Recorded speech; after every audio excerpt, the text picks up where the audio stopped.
வணக்கம். இன்னைக்கு பார்த்தீங்கன்னா, நயினா நாகேந்திரன் திரும்பவும் பழைய மாரி முருங்கை மரம் ஏறிடுச்சு. வேதம்லாம் முருங்கை மரம் ஏறுற கதை தான். திரும்பவும் முதலமைச்சர் விஜய பத்தி ஒரு அவதூறான ஒரு பேச்ச பேசியிருக்கிறாரு. இது சமூக வலைதளங்கள்ல மிகப்பெரிய ஒரு கண்டனமா இருக்கு. உதயநிதி சம்பந்தமே இல்ல. அந்த நடிகை பேர சொல்லவே இல்ல. சொல்லாமயே பார்த்தீங்கன்னா, டக்குன்னு உடனே அவர் மேல புகார் குடுத்தாங்க. புகார் குடுத்த உடனே வழக்கு பதிஞ்சு நைட்டா சென்னைக்கு அவர கைது பண்ணி மறுநாள் விசாரணைங்கிற பேர்ல வரைக்கும் கூட்டிட்டு போயிட்டாங்க. நீதிமன்றம் வரைக்கும்லாம் போனாங்க. இதுக்கு தாவேகா அரசுக்கு மிகப்பெரிய அவமானம் தான் இந்த விஷயத்துல. உதயநிதி கைது விஷயத்துல அவங்களுக்கு மிகப்பெரிய ஒரு அசிங்கமா போச்சு. சரி, இப்போ இன்னைக்கு நயினா நாகேந்திரன் பேசியிருக்காரு. ஏற்கனவே அவர் பேசக்கூடிய நபர் தான். அப்படிப்பட்ட ஆள் தான். அவர் பேசுவார். அவர் இந்த மாதிரிலாம் பேசுவார். ஏற்கனவே விஜய் திரிசா வீட்டுல இருந்து வரணும், வெளியே தான் அரசியல் பண்ணணும், அவர் திரிசா வீட்டுக்குள்ளே கிடப்பாரு அப்படிங்கிற மாதிரி எல்லாம் பேசியிருந்தாரு. மக்கள் ஓட்டு போட்டாங்களே. என்னதான் நீங்க பேசினாலும் உங்க பேச்சை யாராவது கேட்டாங்களா?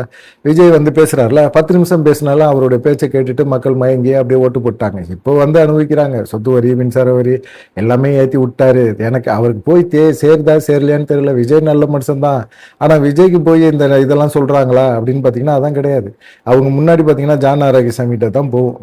உளவுத்துறை கொடுக்குற ரிப்போர்ட் எல்லாமே போகும். அதுல நல்ல விஷயங்களை மட்டும் எடுத்துட்டு முதலமைச்சர்கிட்ட கவனத்துக்கு கொண்டு போவார். இப்படி தாங்க நாட்டில் நடக்குது, இவ்வளவு தாங்க விஷயங்களே, ஒன்றும் கிடையாது. உங்க ஆட்சியை பத்தி எல்லா மக்களுமே ரொம்ப சந்தோஷப்படுறாங்க, பெருமைப்படுறாங்க அப்படின்னு சொல்லிடுவாங்க. இவர் காலையில டெய்லி செய்தி தாள் படிக்கிற மாதிரி பேப்பர் படிக்கணும் அப்படின்னு சொல்லி உதயநிதிக்கு அட்வைஸ் எல்லாம் பண்ணாரு. அப்படி ஏதாவது பேப்பர் படிப்பாரா? அப்படி எதுவும் படிச்சிருக்க மாட்டார். எதுவுமே படிக்க மாட்டாரு, எதுவுமே செய்ய மாட்டாரு. ஆனா பாத்தீங்கன்னா பேச்சு மட்டும் அவர் எழுதி கொடுக்கறத வச்சு பேசிடுவார். இன்னைக்கு நயினா நாகேந்திரன் அதே மாதிரி ஒரு பேச்சை பேசி விட்டுருக்காரு. உதயநிதி பேசினா மட்டும் கைது, நயினா நாகேந்திரன் பேசினா இப்போ வழக்கு பதிவு பண்ணுவீங்களா, கைது பண்ணுவீங்களா அப்படிங்கிற ஒரு விஷயம்தான். இன்னைக்கு பாஜக அலுவலகம் கமலாலயத்தில் இன்னைக்கு ஒரு கூட்டம் நடந்துச்சு. இந்த கூட்டத்தில் பேசும்போது நயினா நாகேந்திரனுக்கு மிகப்பெரிய ஒரு ஆதங்கம் ரொம்ப இருந்துச்சு. விஜய் எல்லாம் முதலமைச்சர் ஆகியிருக்காரு அப்படிங்கிற ஒரு ஆதங்கம் தான் அவருக்கு. ஏன்னா அவங்க பாஜக அதிமுக கூட்டணி ஆட்சி அமைக்கும், நாங்கள் ஆட்சியில் உட்காருவோம் அப்படிங்கிற மாதிரி ஒரு எண்ணத்தில் அவர் இருந்தார். அந்த எண்ணம் நிறைவேறாமல் போயிடுச்சு. அந்த கடுப்புல தான் அவர் பேசுறாரு. நிறைய டைம்ல பாத்தீங்கன்னா திமுகவும் சரி அதிமுகவும் சரி எந்த கட்சிகள் ஆட்சிக்கு வந்தாலும், இப்ப தாவேகா வந்திருக்கு, எல்லாருமே மாநில அரசோட தாக்கம் தான் இருக்கு. ஆனா மத்தியில பாஜக மிகப்பெரிய அளவுல மக்களுக்கு சேவையெல்லாம் பண்ணிட்டு இருக்காங்க. மக்களுக்கு நிறைய விஷயங்களை கொடுக்குறாங்க, சலுகை பண்றாங்க. எல்லா விஷயங்களும் பாத்தீங்கன்னா மக்கள்கிட்ட போய் சேரல. இதுக்கு காரணம் யாருன்னா மாநில அரசுகள் தான் காரணம். மாநில அரசுகள் வேணும்னே பிரதமரோட சாதனைகள், பிரதமரோட திட்டங்கள் எல்லாத்தையுமே தமிழக மக்கள்கிட்ட மறைக்கிறாங்க, திட்டம் போட்டு மறைக்கிறாங்க அப்படிங்கிற ஒரு குற்றச்சாட்டை தான் சொல்லியிருந்தாரு. திமுகவுக்கு மாற்றா நாங்க வருவோம் அப்படின்னு எதிர்பார்த்தாரு. நாங்க வருவோம் அப்படின்னம்னா அவர் எங்க அதிமுகவோட தான் கூட்டணி வச்சிருந்தாங்க. அதிமுக எடப்பாடி பழனிசாமி அவர் அப்படியே வந்தாலும் இவங்க எதிர்பார்த்தது வேற.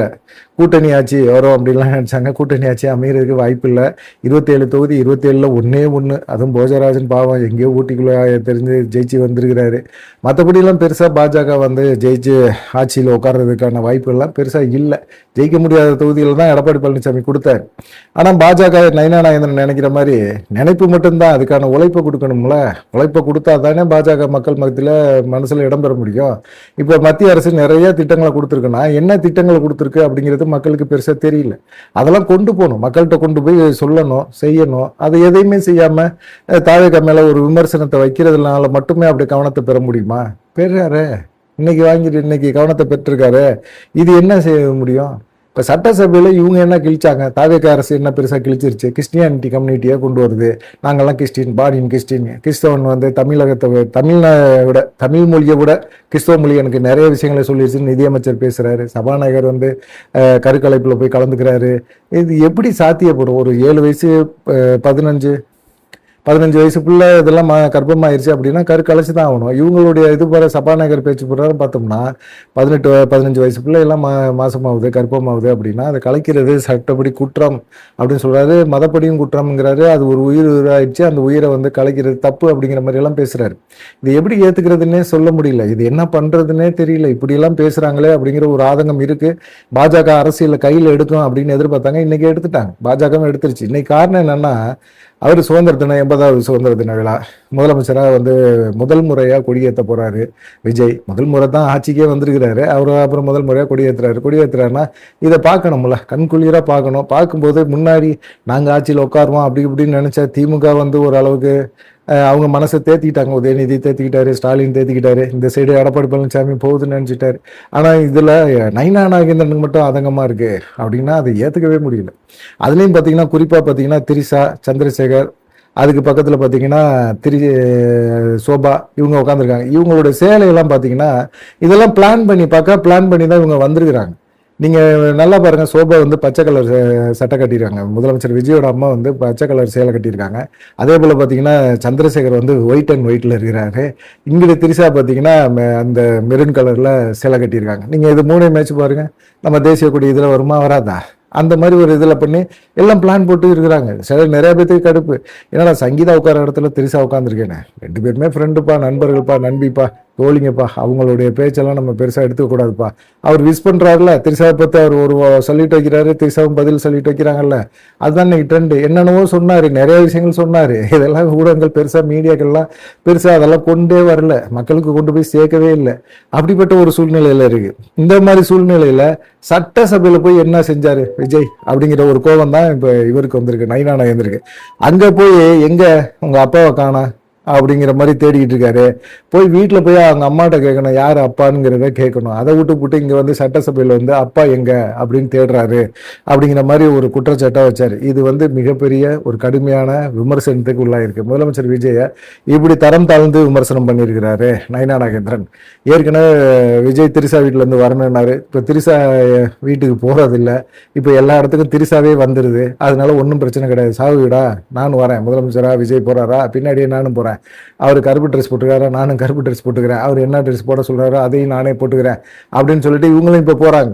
இப்போ ஒவ்வொன்றும் எல்லாமே பிளான் பண்ணி திட்டம் போட்டு அவர் போறாரு. அது அவருடைய விருப்பம். மக்கள் வந்து அவரை முதலமைச்சராக தேர்ந்தெடுத்திருக்காங்க, மக்களுக்கு நல்லது பண்றாரா, அப்படி நல்லது பண்ணா சரி ஓகே அப்படின்னு ஏத்துக்கலாம் அப்படிங்கிற மாதிரி ஒரு எண்ணத்துல இருக்காங்க.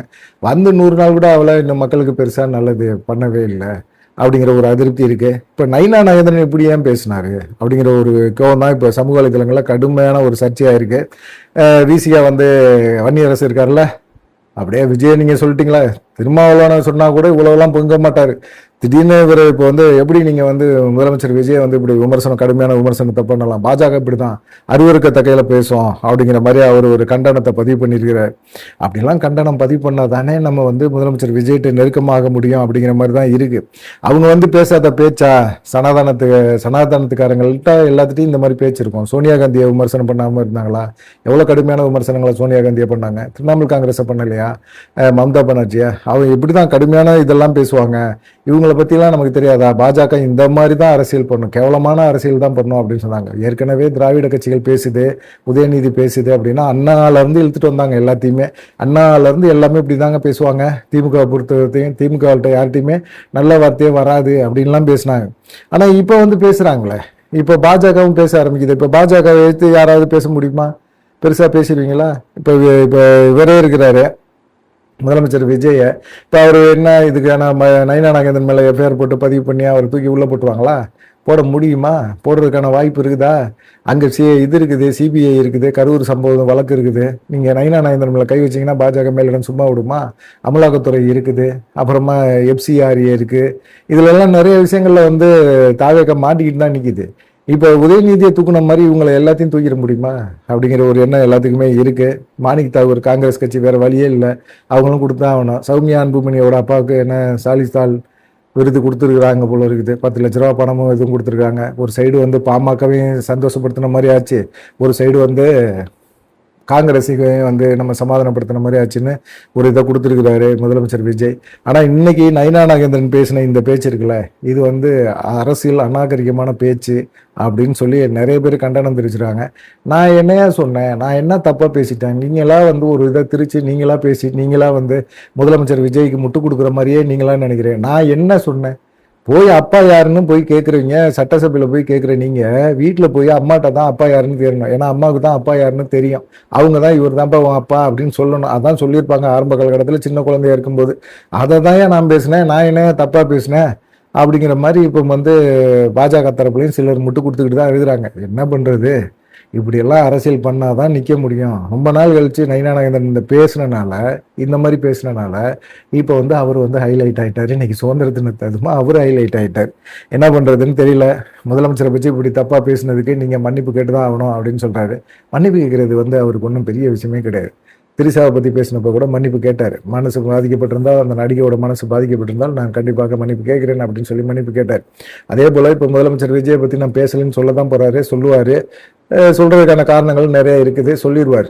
அதை தாண்டி பார்த்தீங்கன்னா மன்னிப்பு கேட்கணும் அப்படி இப்படின்னு சொன்னீங்கன்னா அதுக்கும் மன்னிப்பு கேட்க தயாராக தான் இருக்கிறார். இப்போ ஒரே ஒரு விஷயம் மட்டும்தான் நமக்கு புரியுது. என்னன்னு கேட்டிங்கன்னா, திமுக பாஜக கூட்டணி உறுதி அப்படிங்கிற ஒரு விஷயம் இருக்குது. அது இல்லாமல் இப்போ ஏன் விஜய் மேலே இவ்வளோ காண்டு அப்படின்னா இதுதான்.